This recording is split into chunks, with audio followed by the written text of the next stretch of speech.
जिभ्या करम कछोतरी, तीनों घर में त्याग। तीनों पहले त्याग करो, पाछे कर बैराग। नमस्कार दोस्तों, मैं अविनाश दास रेशनल कबीर यूट्यूब चैनल में आप सबका हार्दिक स्वागत करता हूं। साथियों, यदि चैनल को सब्सक्राइब नहीं किए हैं तो सब्सक्राइब जरूर करें, शेयर करके अपने सभी साथियों तक सभी ग्रुपों में पहुंचाएं, बेल आइकन को प्रेस करें, ऑल नोटिफिकेशन ऑन रखें ताकि आप हर नया अपडेट आप तक पहुंच सके। लाइक और कमेंट जरूर करें दोस्तों। जैसा कि आप जानते हैं, रेशनल कबीर चैनल का उद्देश्य किसी भी जाति, धर्म, संप्रदाय या व्यक्ति विशेष को आहत पहुंचाना नहीं है। इस चैनल का उद्देश्य है दोस्तों सच तक पहुंचने का प्रयास करना, तर्कशीलता को समाज में विस्तार करना और वैज्ञानिक सोच को देश में स्थापित करना, ताकि प्रगति के लिए हमारी युवा पीढ़ी आगे बढ़ सके। साथियों, इसके बाद भी यदि किसी को तकलीफ महसूस हो तो उससे मैं क्षमा याचना करता हूँ, लेकिन बात तो जैसी है वैसा कहना पड़ता है। सतगुरु कबीर साहब की मैंने एक साखी आपके सामने रखी है, मैं संक्षेप में उसका अर्थ करता हूँ, इसके बाद फिर जो है आगे बढ़ते हैं। सतगुरु ने कहा, जिभ्या कर्म कछोतरी, पहले घर में त्याग। पहले तीनों त्याग करो, पाछे कर बैराग। साहब ने कहा कि साधु महात्मा होना चाहते हो तो ऐसे काम नहीं चलेगा। साधु होना चाहिए पक्का हो के खेल, कच्चा सरसों पेरिए खरी भया न तेल। ऐसे आधा अधूरा नहीं चलेगा। घर में रहते हुए ही जिभ्या स्वाद के आसक्ति को त्याग दो। ये मिलेगा तो मेरा काम चलेगा, ये नहीं मिलेगा तो बिना घी के रोटी नहीं उतर रहे हैं गले के नीचे। और तरह तरह के जो है अंडा मांस और तरह तरह के मसालों का अभ्यास है और उससे अपने आप को नहीं हटा पा रहे हैं, बीड़ी तंबाकू का अभ्यास से नहीं हटा पा रहे हैं, तो खान पान की शुद्धता और खान पान की पवित्रता को पहले अभ्यास कर लें। फिर कहते हैं कर्म कांड खत्म होना चाहिए। कर्म का मतलब मेहनत नहीं है, यहाँ पर कर्म का मतलब है कर्म कांड, स्वाहा करना, पूजा करना, पुत्रा पुतरिया मत्था टेकना और तरह तरह से ग्रह लगन, मुहूर्त, शकुन अपशकुन, पत्रा पंचांग, ये सब में फंसे रहना, ये सब कर्म कांड है। तो सतगुरु कहते हैं दूसरे नंबर है कि कर्मकांड का त्याग होना चाहिए सन्यास के लिए। और कछोतरी का मतलब होता है विषय वासना के प्रति रुझान। अगर साधिका स्त्री है तो पुरुष की तरफ उसकी नजर बार बार दौड़ती है, उसको चैन नहीं पड़ता बिना किसी जवान पुरुष को नजर भर देखे। और ये यदि पुरुष साधक है, यही हाल उसका स्त्री के प्रति है। किसी सुंदर जवान स्त्री को बार बार देखने के लिए मन दौड़ता है। तो साथियों, ये मन का दौड़ना जो है ये बताता है, वैसे तो हर साधक का दौड़ता है, हर साधिका का दौड़ता है, ये कोई अचरज की बात नहीं है, एक नेचुरल प्रोसेस है। लेकिन साधना के द्वारा जब अपने को धैर्य में, स्थिरता में सफलता पाने लगता है, मतलब मन की दौड़ को जब रोकने में सक्षम होने लगता है, ऐसी स्थिति में ग्रह त्याग करना अच्छा है या घर में रह के साधना करना अच्छा है। सदगुरु ने कहा, जिभ्या कर्म कछोतरी, तीनों घर में त्याग, घर में रहते हुए त्यागो। और घर में से तभी त्याग करके बाहर निकले जब ये तीनों जो है अच्छी तरह से अभ्यास हो जाए। मन का विषय है। तथागत बुद्ध ने कहा है दोस्तों, काम तो जायति शोको, काम तो जायति भयं, काम तो विप्रमुत्तस्य नत्थि शोको कुते भयं। ऐसा है ये धम्पत के पियवग्गो में तथागत ने वर्णन किया है। यहां पर कहते हैं कि काम वासना के मन में होने से शोक पैदा होता है। शोक की जड़ है काम वासना, और जो है काम वासना का मन में होने से भय पैदा होता है। काम तो विप्रमुत्तस्य, यहाँ पर तथागत कहते हैं कि काम वासना से अच्छी तरह जो आदमी मुक्त हो गया है, अपने आप को ठीक से निकाल लिया है, एकदम निर्मल मन, एकदम पवित्र भाव बना रहता है हर समय, तो ऐसे आदमी के लिए नत्थि शोको कुतो भयं, शोक ही नहीं है उसके जीवन में, तो भय किसका। हर डर के पीछे दोस्तों शोक होता है, मतलब दुख होता है। दुख से ही डरता है आदमी, सुख से नहीं डरता। इसलिए जो है यहाँ पर तथागत ने कहा कि जिसके जीवन में दुख ही नहीं है, दुख वाला कोई काम ही नहीं है, तो डर काहे का। इस तरह से जो है यहाँ पर वर्णन आया है दोस्तों। कई ऐसी बातें हैं जिसमें अनेक मत पंथों के विचारक एक जगह खड़े होते हैं। गीता में कहा है, ध्यायतो विषयान पुंसा संगस्ते सुप जायते संगात संजायते कामा, कामात क्रोधो विजायते क्रोधात भवति सम्मोहा, सम्मोहात स्मृति विभ्रम, स्मृति भ्रंशात बुद्धिनाशो बुद्धिनाशात प्रणश्यति। इसमें कहा है दोस्तों कि विषयों का निरंतर चिंतन करते रहने से, विषय वासना को दिमाग में बनाए रहने से संग दोष पैदा होता है। संग दोष जो मैं शुरू में बताया कि एकदम जो है किसी को देखता रहूं या उसको सोचता रहूं, उसी को अपने दिल में बसाए रहूं हर समय, इस तरह का दोष पैदा होता है। आज के भाषा में कहते हैं आशिकी, ये संग दोष। और संगात संजायते कामा, और संग दोष जब प्रबल होता है तो काम वासना भड़कती है। और कामात क्रोधो विजायते, जब काम वासना में कोई विघ्न पड़ता है तो क्रोध उत्पन्न होता है, और क्रोध से सम्मोह होता है। सम्मोह का मतलब होता है सही और गलत का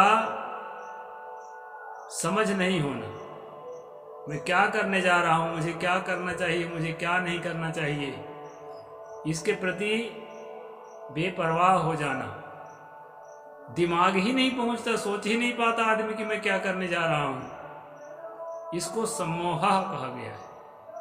और सम्मोहात स्मृति विभ्रम, सम्मोह से जो है स्मृति विभ्रमित हो जाती है। स्मृति मतलब जो कई पहले अच्छी अच्छी बातें याद किए रहते हैं वो भी दिमाग से गायब हो जाती है।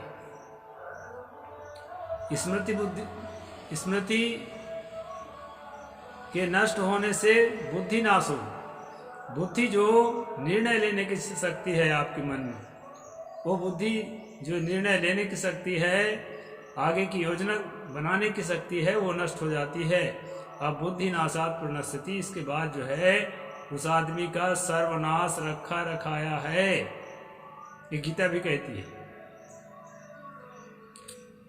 तो साथियों, ब्रह्मचर्य का महत्व तथागत बुद्ध ने गाया है, सतगुरु कबीर ने गाया है, गीता ने भी गाया है।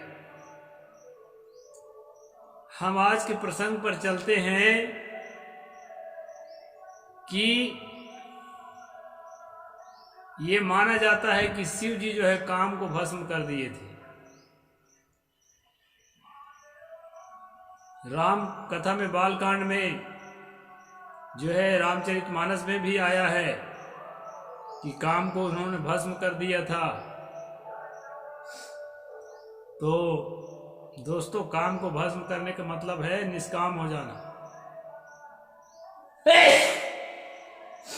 जिसके अंदर काम वासना समाप्त हो जाए। तथागत ने और भी कहा है, वारि पोखर पत्तेव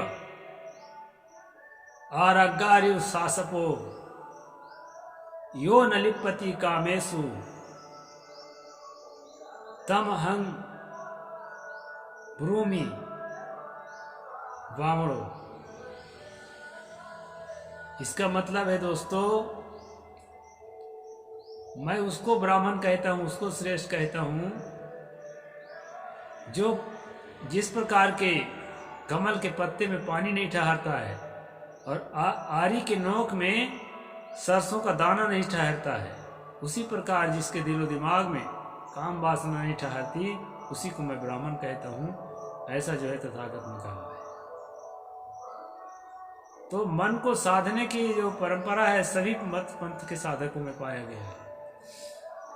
हम देखते हैं दोस्तों, जिस शिव को कहा गया है कि वो काम वासना को भस्म कर दिए थे, तो काम वासना को भस्म किए थे कि नहीं किए थे, इसका हम फैक्ट चेकिंग कर रहे हैं।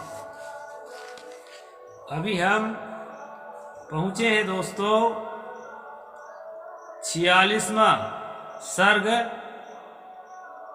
वाल्मीकि रामायण का, ये बालकांड है। 46वां सर्ग है, 35वां, हाँ 36वां सर्ग है, 36वां सर्ग, 63 सर्ग यानी 36वां सर्ग नंबर 36। इसमें जो है दोस्तों बताया है कि यहां पर विश्वामित्र बता रहे हैं राम को, कह रहे हैं श्री राम पूर्व काल में महातपस्वी भगवान नीलकंठ उमा देवी के साथ विवाह करके उनको नववधु रूप में अपने निकट आई देख उनके साथ रति क्रीड़ा आरंभ की। परम इसमें शुरू में कहा है महातपस्वी, इनकी ऐसी तपस्या हुआ करती थी दोस्तों।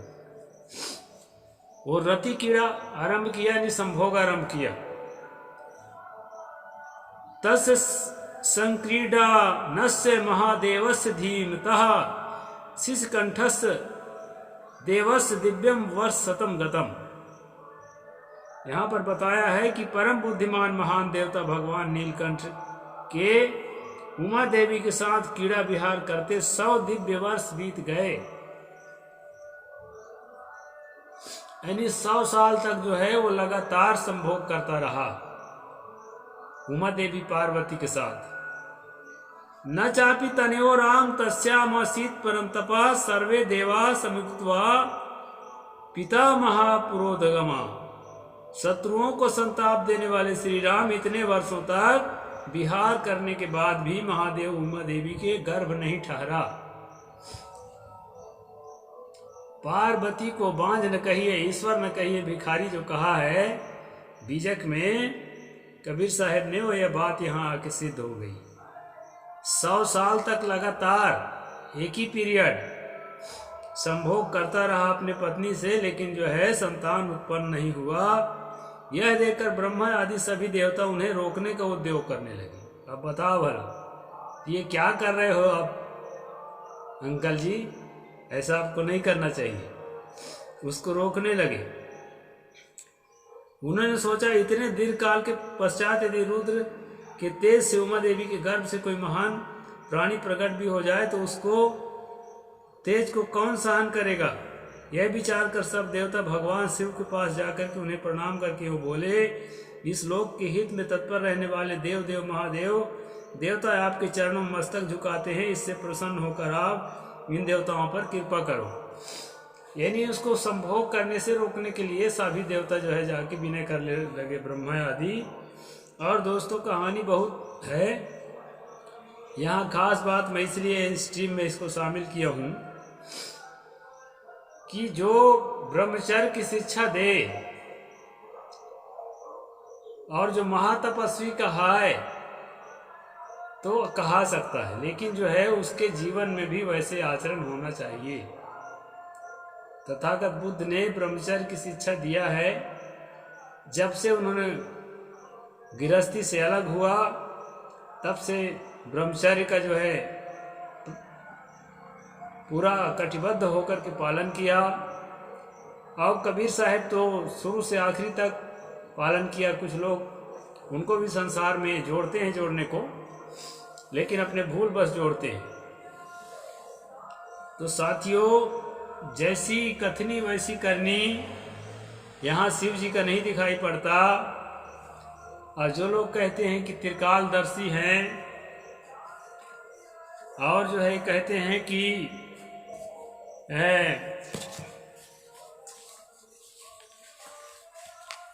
सर्वज्ञ हैं ऋषि मुनि, ऐसे ऋषि मुनियों के द्वारा लिखा गया है दोस्तों। इसको आप समझ सकते हैं कि जो 100 साल तक संभोग करके संतान नहीं पैदा कर सका, वह व्यक्ति कैसे ब्रह्मचर्य के, अभी मैंने शुरू में जितने महत्व बताया वो सारे महत्व उसमें कैसे स्थापित किया जा सकता है। इसलिए कथनी करनी में एक होगा, वही व्यक्ति जो है सही शिक्षा दे सकता है। उसी के बाद जो है एथेंटिक होती है।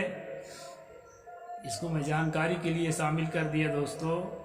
खास बात है, हमें ईमानदारी से साधना करना है और साधना में ऐसे लोगों को अपने इष्ट, ऐसे लोगों को अपने आलम्बन नहीं बनाना है जो स्वयं जो है अपने बातों पर खरा नहीं उतरते।